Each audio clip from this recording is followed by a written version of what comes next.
On the 15th of March, 1964, the 19th Regiment under the command of Major Rice boarded the train of the Boston and Providence Railroad for the front. The regiment arrived at its old camp on Coles Hill, where they learned of the appointment of General Grant to command the army. The regiment roster dated the 31st of March 1864 showed the following. On page 299, the records from headquarters of the 19th Massachusetts at a camp near Petersburg, on the 30th June 1864 stated that Captain J.C.G. Dodge was still on detached service in Massachusetts. Page 300, loss. Colonel A.F. Devereux, discharged by resignation, March 4, 1864. The stern duties of war were vividly exemplified on April 14 when a member of the 19th Massachusetts, but who was transferred to the 20th Massachusetts, when the others re-enlisted, was hanged for assault upon an aged woman, while he was drunk. It had been shown that he left his post, while on picket duty, and he was sentenced by court-martial to be hanged. The officers and men of the regiment did everything possible, even petitioning the president, for his reprieve, but the example was needed and the request was refused. The 2nd Division of the 2nd Corps was formed in a hollow square, facing inward. The man was placed in an open wagon, seated on his coffin and accompanied by a provost marshal and chaplain. The band which led the way played the Dead March, while files of soldiers, with arms reversed, marched on each flank and in front and rear of the wagon. The man smiled and bowed to those of the 19th whom he recognized as he passed, and when he reached the scaffold in the center of the square, alighted from the wagon and ran up the steps. Before the black cap was pulled down, he said, "Goodbye, comrades, officers and men of the 19th. May you live long and die a happy death. I die an innocent man." On the 1st of May the regiment numbered 350. In response to the order to prepare to march, nearly every soldier wrote a letter home and also sent home such little money as he had on hand. The Wilderness Campaign. The Battle of the Wilderness, fought May 5–7, 1864 was the first battle of Lieutenant General Ulysses S. Grant's 1864 Virginia Overland Campaign against General Robert E. Lee and the Confederate Army of Northern Virginia. Both armies suffered heavy casualties, a harbinger of a bloody war of attrition by Grant against Lee's army and, eventually, the Confederate capital, Richmond, Virginia. The battle was tactically inconclusive, as Grant disengaged and continued his offensive. Battle of Spotsylvania Courthouse, May 8 through the 21st, 1964. The Battle of Spotsylvania Courthouse, sometimes simply referred to as the Battle of Spotsylvania, was the second major battle in Lieutenant General Ulysses S. Grant's 1864 Overland Campaign of the American Civil War. Following the bloody but inconclusive Battle of the Wilderness, Grant's army disengaged from Confederate General Robert E. Lee's army, and moved to the southeast, attempting to lure Lee into battle under more favorable conditions. Elements of Lee's army beat the Union Army to the critical crossroads of Spotsylvania Courthouse and began entrenching. Fighting occurred on and off from May 8 through May 21, 1864, as Grant tried various schemes to break the Confederate line. In the end, the battle was tactically inconclusive, but with almost 32,000 casualties on both sides, it was the costliest battle of the campaign.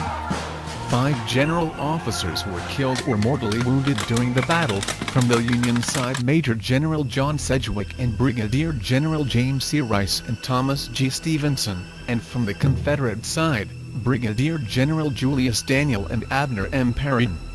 Major General John Sedgwick saw many engagements and was wounded by bullets 3 times, but was seemingly immune to fear. In his last moments on earth, he said, "They could not hit an elephant at this distance." At the time of his death, Sedgwick was deploying his men to face the enemy, with Confederate snipers hindering their preparations.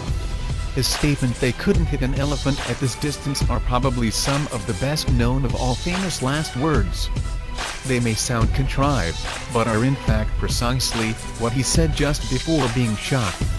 The alternative version "they couldn't hit an elephant at this distance" is apocryphal and an elaboration made for comic effect, as is made clear by this verbatim report made by General McMahon, who was at Sedgwick's side at his untimely death. I gave the necessary order to move the troops to the right, and as they rose to execute the movement, the enemy opened a sprinkling fire, partly from sharpshooters. As the bullets whistled by, some of the men dodged. The general said laughingly, "What? Men, dodging this way for single bullets? What will you do when they open fire along the whole line? I am ashamed of you. They couldn't hit an elephant at this distance." A few seconds after, a man who had been separated from his regiment passed directly in front of the general, and at the same moment a sharpshooter's bullet passed with a long shrill whistle very close, and the soldier, who was then just in front of the general, dodged to the ground. The general touched him gently with his foot, and said, "Why, my man, I am ashamed of you, dodging that way," and repeated the remark, "They couldn't hit an elephant at this distance." The man rose and saluted and said good-naturedly, "General, I dodged a shell once, and if I hadn't, it would have taken my head off. I believe in dodging." The general laughed and replied, "All right, my man, go to your place." For a third time the same shrill whistle, closing in quickly with a dull, heavy thud, interrupted our talk, when, as I was about to resume, the general's face turned slowly to me, the blood spurting from his left cheek, under the eye, in a steady stream. He fell in my direction. I was so close to him that my effort to support him failed, and I fell with him. The Battle of North Anna was fought May 23 to 26, 1864, as part of Union Lieutenant General Ulysses S. Grant's overland campaign against Confederate General Robert E. Lee's Army of Northern Virginia. It consisted of a series of small actions near the North Anna River in central Virginia, rather than a general engagement between the armies. The individual actions are sometimes separately known as Telegraph Road Bridge and Jericho Mills, for actions on May 23, Oxford, Quarles Mill, and Hanover Junction, May 24. The Battle of Cold Harbor.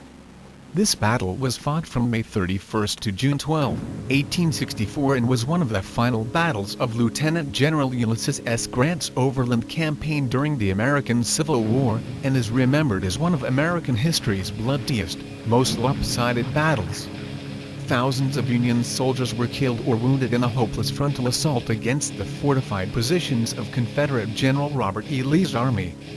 Capture of the regiment.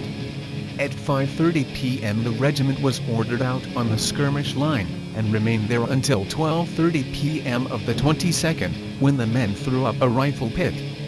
They had lost 1 killed and 3 wounded by the enemy's sharpshooters. At 3 p.m. the 2nd and 5th Corps were ordered to advance. Barlow's and Gibbon's divisions being formed in line of battle, it is claimed that Barlow's men fell back on receiving the attack of the enemy. The nature of the ground was such that this movement was not perceived by Gibbon, it being uneven and covered with thick underbrush. Gibbon's men stood their ground, and before they were aware of the fact, the bayonets of the enemy were at their back.